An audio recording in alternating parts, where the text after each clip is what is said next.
have with me on location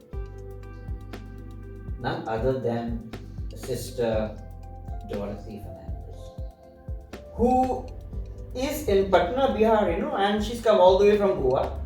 And Sister is the national convener for the Forum of Religious for Justice and Peace. And Sister, we're talking a little bit about the Synod on Synodality. So what does it actually mean for common people like us? So what does this mean? The Synodality actually is inviting us as human beings to relate to each other without any barriers or without any discrimination of caste, class and gender.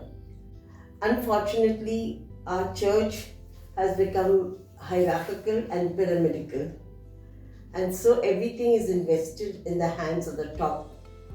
But Pope Francis has been inviting us to mingle with people, be inclusive with them, go beyond even the church.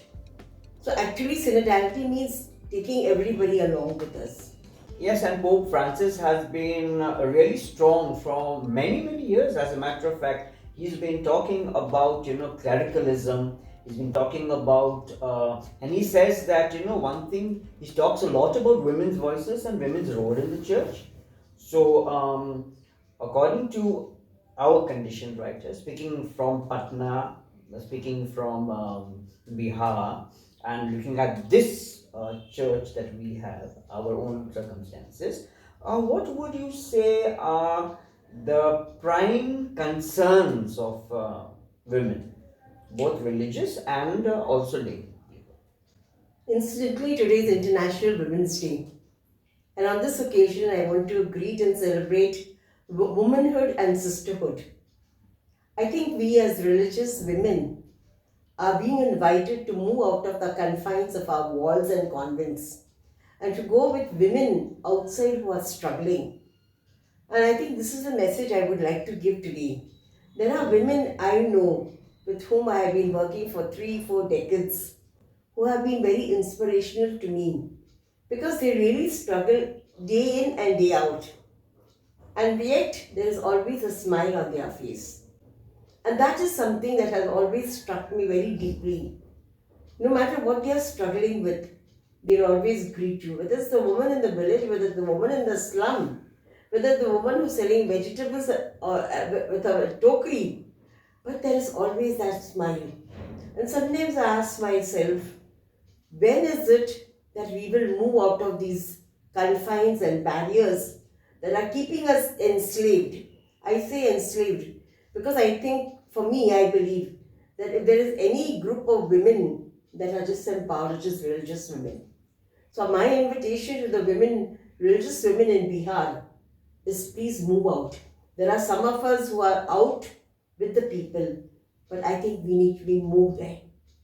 And one thing is this, that the Pope has also said, Pope Francis has actually said, he says that, women, they're thinking, they're more attentive to protecting the environment, and they say their gaze is not turned towards the past, but it is towards the future.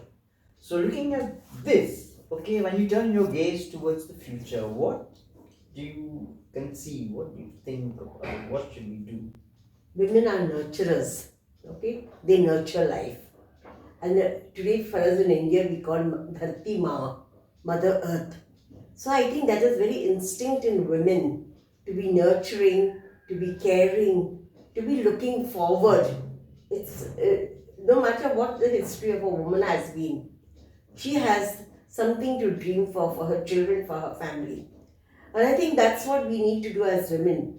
What kind of a world are we living in? Are we living sustainably? Are we thinking of the generations to come, our children and their children? So it is a very unsustainable way that we are living.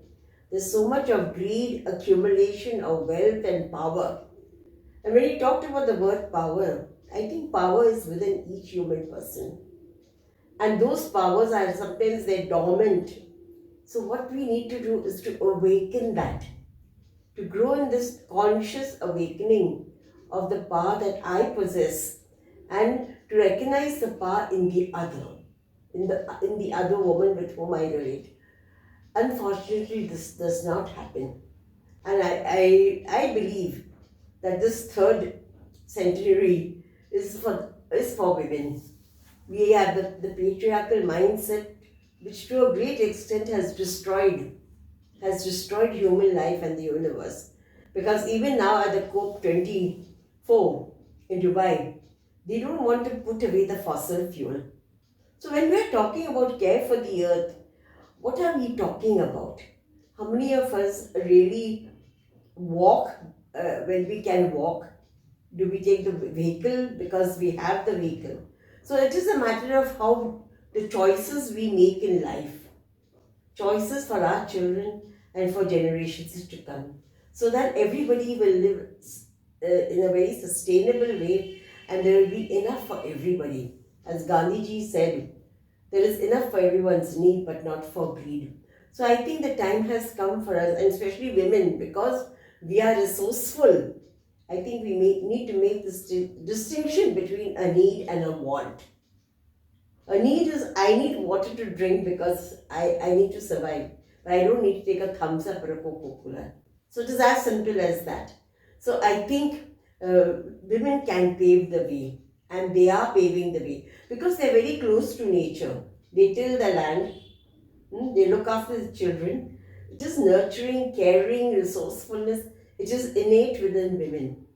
And I think we need to let that blossom and flower out. So, what are your vision or your, I wouldn't say vision, but what are your expectations from this synod? Unfortunately and sadly, I think the synod has run an event. Very good reports, some of them not very realistic, I dare to say that. And then when you begin to have these reports, you translate that into action. I think there is an ill preparedness among the clergy. They don't want to engage with women and the laity. And there are umpteen examples I can tell you. When this happened, and the synod happened maybe a year ago, we gave the report, and women from the parish went to the parish priest and said, "Aisa karna hai, waisa karna hai." And then the response is, "You are telling me what to do." I'm not saying all parish priests. There are some exceptions where the parish priest, for example, I can say of Clergy parish priest, Father Selwyn, he has really revamped the entire pastoral council and empowered the women. So I think let's not look at each other as threats. Let us look at each other as companions. Let us look at each other as people who are on a journey. And so therefore we need one another. So how are we going to build this world? How are we going to build our church if we are not open to ideas that come, whether it is from a man, a woman, a child, a youth? I think, and the church belongs to the young people, to the laity. Unfortunately, most of our churches, sadly across the country and across the globe, we don't have young people coming to the church. And it's a big concern, a big question mark. You find the young people outside loitering, talking. So is it something we need to look? How do we celebrate the liturgy? Long sermons, irrelevant sermons. I would like to invite some of our priests, invite women and lay people to preach on a Sunday, because they are talking from their lived experience. So time has come to take a right about turn, to engage. And I think like the first Christian community, I think we need to have celebrate the Eucharist in small pockets, where we really relate, we know each other. You come here to the church, a big crowd is there, the person sitting beside me, I don't even know. When I give the sign of peace, that person is not even looking, not smiling. So what are we talking about? Jesus had 12 disciples, broke the bread, gave them to them, "Do this in memory of me." Can we really live that again? It's not only for Maundy Thursday or Holy Thursday, which is every Eucharistic celebration is inviting us to do this in memory of Jesus. And so I would invite us, all of us need to make a shift in our paradigm. and to look at each other as companions on the journey, look at each other as complementary, not one against the other, but together. Yes, I mean we're talking about a paradigm shift in our thinking, in our practice, and that's all for right now. Sister, thank you so much for giving us such insights, and we'll definitely continue this conversation later. Thank you. Thank you.